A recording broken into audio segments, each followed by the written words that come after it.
100-year-old ghost towns, 500-year-old ruins, 5,000-year-old trails. All of this across the last remaining part of the old Wild West, the old Arizona Territory. This rare area of the country has existed in virtual secrecy for the last 100 years. Many stories lost to time and to the grave. These areas, barely protected by law or agency, are so important to the history of so many cultures and heritages that once used to live in this arid desert. The state of Arizona has over 350 trails, over 36,000 miles of explored and mapped out trails for people to drive on and enjoy. In 2017, Arizona State University did a study showing 43% of the vehicles using OHV trails were side-by-sides and UTVs, and that 27% of all riding is done in the Maricopa County area.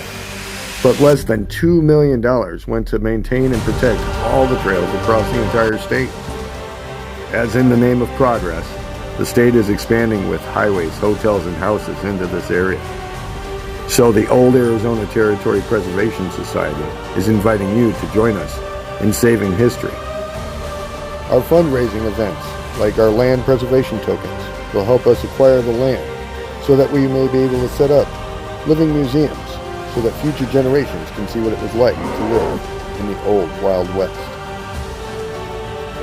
The Old Arizona Territory Preservation Society is about doing research, leaving information for the next generation about the Native Americans that lived out here, the cowboys that settled the Old West,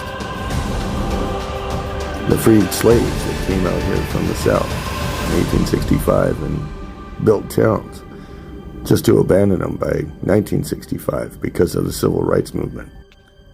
Many of these trails that I've ridden go back to the 1849 gold rush out in California. These areas are so rare and so vulnerable to being erased. Join us today in saving a ghost town for tomorrow.